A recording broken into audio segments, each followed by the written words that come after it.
Estamos aqui hoje com mais uma parceira da Ward, a designer de interiores Michele Húngaro, e vamos conversar um pouquinho sobre a nossa área de arquitetura e interiores com ela. Obrigada, meninos. Obrigada, João. Obrigada, André, pelo convite. É um prazer enorme estar aqui, conversar sobre essa área, né, da construção civil aí, que é o nosso trabalho, algo que a gente realmente gosta muito de fazer ali no dia a dia. Legal. Michele, eu já vou pular aqui um pouco o nosso script, que veio uma pergunta agora na cabeça e eu queria ouvir um pouquinho de você. Qual que é a diferença ali entre o design de interiores e o arquiteto? Qual o profissional que é mais indicado para cada situação ali, para a gente explicar um pouquinho? Legal. Bom, o designer de interiores, nós estudamos, nós somos especialistas, assim, na questão mesmo da parte interna do ambiente. Então, toda a parte de modificação, da arquitetura de interiores é o que nós fazemos, né? Então, nós olhamos o espaço realmente interno. O arquiteto, ele faz o estudo do espaço externo, né? Então, toda a parte do terreno, a parte das dimensões, questão de desnível e tudo mais. E já o design de interiores é toda a parte da arquitetura da parte interna mesmo. Forro, iluminação, revestimento, a composição, a questão do estudo de circulação também. E a gente também tem um olhar muito apurado na questão do indivíduo mesmo, do que vai utilizar aquele espaço, né? Legal, então a gente sempre gosta de observar. Entender quem que vai usar o espaço para projetar. Exatamente. Bacana. E, Michele, na sua visão, assim, qual que é a importância do cliente contratar o projeto de interiores juntamente lá com o planejamento da obra, antes de iniciar a obra, né, no caso? O que você acredita diante disso? Tá. É de extrema importância, porque quando o cliente ele já faz esse planejamento, antes de começar a executar a obra dele, ele consegue ter uma clareza maior em tudo. Tanto na questão do projeto em si, da obra, dos ambientes, da parte fachada, revestimento, enfim, toda essa questão mesmo do que ele vai depois usufruir, quanto, inclusive, essa questão de orçamentos, essa questão dessa clareza maior do valor que ele vai investir.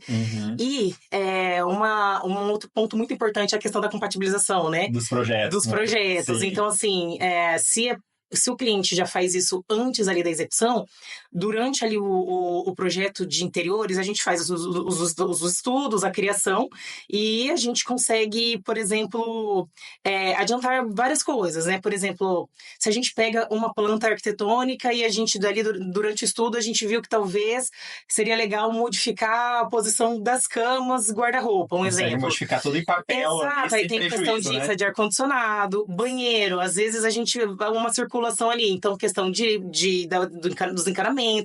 Então, isso no projeto, fazendo isso antes da execução da obra, a gente já consegue modificar tudo isso e não vai ter custo, não vai ter retrabalho, nada disso, né?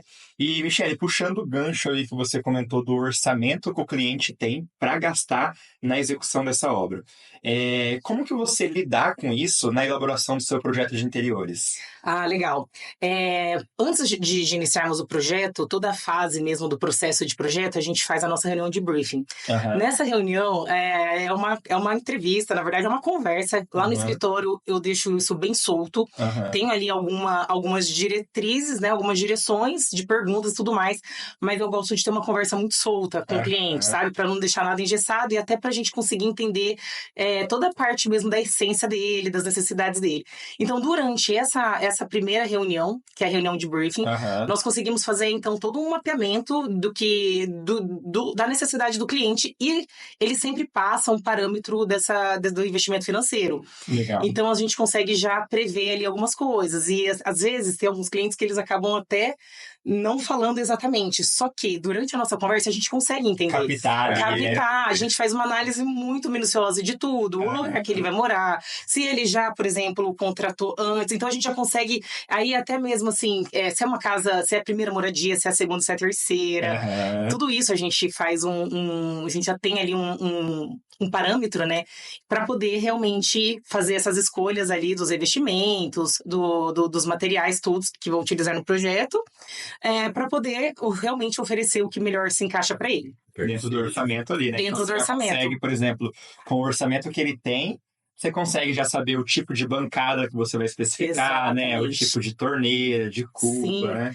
Inclusive até mesmo o tipo da criação mesmo do ambiente, né? Porque olha que coisa, até falo bastante isso durante a apresentação do projeto. Às vezes o cliente, às vezes é a primeira casa, casou ali, vai estar construindo a primeira casa, então não tem geralmente um valor muito alto de investimento, ou enfim, tem diversas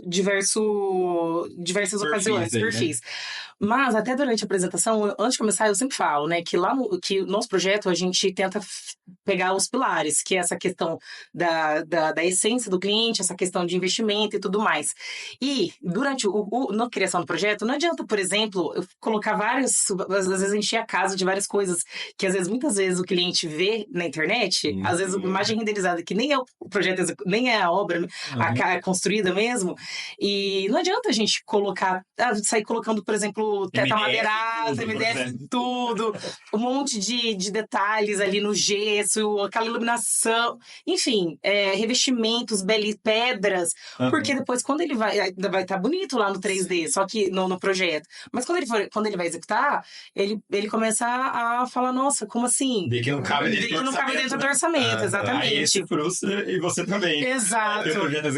Exatamente, e não é muita ideia, né? A nossa ideia é realmente atender a necessidade do cliente resolver mesmo e proporcionar para ele uma experiência dessa questão de um sonho, da construção de um sonho da melhor maneira possível. Né? Aproveitando, falando nisso, como que é lidar com essa etapa ali de projeto e execução, pensando na ansiedade do cliente? Geralmente tá todo mundo querendo ver o resultado final. Exatamente.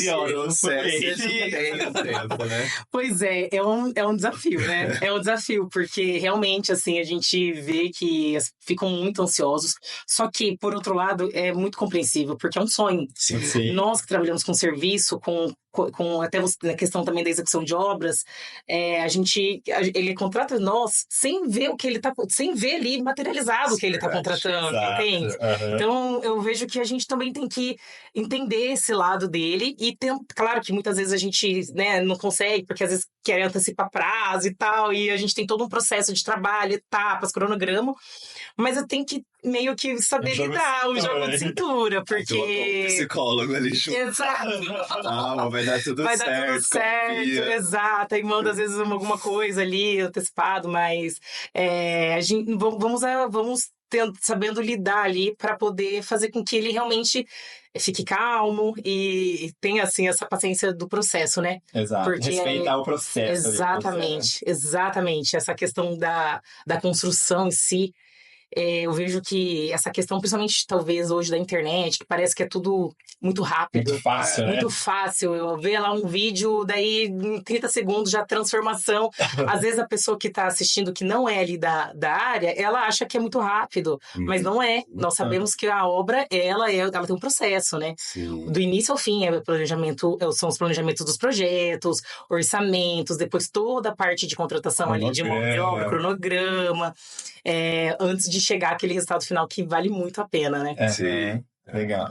E vamos falar um pouquinho dos últimos projetos que nós tivemos. Tem um que é bem especial, que é um casal que eles já tinham uma construção existente, né? Sim. E eles iriam fazer todo um segundo pavimento, onde seria a casa, e usariam a parte que eles têm hoje como lazer, que é o que tá lá. E aí, a nossa equipe acabou desenvolvendo um projeto junto com você, né? Um projeto de interiores que ficou incrível. Legal. Porém, ali na parte do orçamento, a gente viu que ficaria um pouco além do que os clientes tinham como expectativa. Sim. E aí precisamos, Michele, volta aqui, seja com a gente. Como foi pra você essa experiência? Pois isso que é bacana, né? Quando o cliente tem todo esse planejamento antes... de projetos do arquitetônico, de engenharia, a parte de interiores, a gente consegue fazer essas modificações de uma forma muito mais fluida. Então, sem prejuízo nem né? Exatamente. Então, assim, claro que muitas pessoas ali acaba que às vezes não tem nenhuma uma noção ali dos valores, então quando vai chega nessa parte de orçamento, aí tem que dar tem que dar uma adaptada, e é muito normal, né? Uhum. E aí, então, nesse caso, isso que foi bem legal, por eles já terem tido já essa contratação, né, do projeto de interior junto com o arquitetônico, a parte ali de vocês. Então, a gente conseguiu fazer essa adaptação, fazer toda a parte do projeto, que até então era, né, a parte de pavimento superior, inferior, e para poder fazer um pavimento só, adaptando, até recriando algumas coisas. Porque, querendo ou não, muda, né? Cada espaço, cada formato ali é diferente. Aí nós sentamos novamente, pegamos ambiente por ambiente, fizemos as adaptações, as novas criações ali. É legal que a gente estava fazendo tudo isso juntos, né? Antes da obra. Porque imagina se a gente começa a obra e tem que fazer todas essas alterações, o prejuízo financeiro que o cliente não vai ter, né? Pois é. E um outro detalhe também, você imagina cliente que né, não quer fazer execução sozinho, pega um projeto e começa a executar, e no meio da obra, ele vê que ele não vai conseguir arcar com aquilo. Pensa, o tamanho da frustração, né? Às vezes dor de cabeça. Sim. Muitas vezes, né, acaba pegando financiamento e tudo mais. Então, assim, aí no meio do caminho ele tem que simplesmente parar. E fica muito frustrado, né? Sim. Eu acho que isso que é uma questão de obra. Que as pessoas, muita dor de cabeça e tal. Na verdade, é porque não teve um planejamento, né? Exato. O planejamento junto com acompanhamento dos profissionais, qualificados ali para cada área do projeto e da execução, né? Com certeza. Pessoas que tá ali, que realmente trabalham com isso o dia todo, que sabe, né, fazer toda essa organização, esse cronograma, para poder entregar ali o melhor, né? Fico pensando, assim, como que a pessoa... Porque a pessoa faz ali essa parte, né, não contrata, por exemplo, uma empresa de execução, como que ela... Com certeza vai dar muitos problemas, entende? Sim. Porque... pensa, fazer toda essa gestão de mão de obra, essa organização, aí o fornecedor falta um dia, o pintor não vai, acontece algum problema que alguma mão de obra fez. Como que o cliente que não tem todo esse conhecimento, esse embasamento, vai conseguir resolver isso? Cada um falando uma coisa na cabeça dele, tendo que pagar, realmente é um desafio muito grande, né? Tentar executar uma obra por conta. Exato, é um prejuízo enorme, né? No final sempre é um prejuízo, acho que está economizando, mas é um prejuízo muito maior do que realmente é. Porque sempre tem retrabalhos, aí tem que contratar daí um fornecedor fez errado. Psicológico, né? Exato. É legal que todos os profissionais que a gente traz aqui, a gente sempre acaba batendo nessa tecla de planejamento. Exato. Vai fazer a obra ser executada. Olha, você sabe que você comentou essa questão psicológica, né? Eu já fiz um projeto para um casal e era uma casa muito legal, linda. E ele quis fazer, ele não era da área nada, ele era mais velho, então por ser aposentado, achou que daria conta. Foi fazer foi ali achar que conseguiria fazer esse gerenciamento de obra. Você acredita que deu um infarto nele? Olha só. De tanta coisa. De tanta dor de cabeça, Mas ele ficou bem, tudo certo e tal. Mas, assim, não é assim, as pessoas... Não é simples, né? É um processo muito intenso. Exato, Tem que trabalho... muitas pessoas, né? Muitas pessoas. Exatamente. É um trabalho bem complexo. Tem uma conhecida nossa que tá com uma obra lá no Alphaville, e uma obra que também é cliente que tá fazendo a gestão da obra. Ela já abandonaram ela, o pintor já abandonou. Nossa. A vidraçaria já abandonou. A marmoraria já abandonou. O prejuízo dela já tá girando em cerca de R$800 mil. Nossa. De prejuízo, por não ter contratado aí, né, uma gestão, né, de obra para tomar conta da obra dela. Sim, acredita? Eu acredito, porque realmente acontece. É muito complexo, né, fazer toda essa organização do gerenciamento de obra. Então, cliente que acha que é só contratar um contrato. Não é bem assim. Às vezes, por exemplo, um fornecedor vai lá, faz algo que não é muito correto.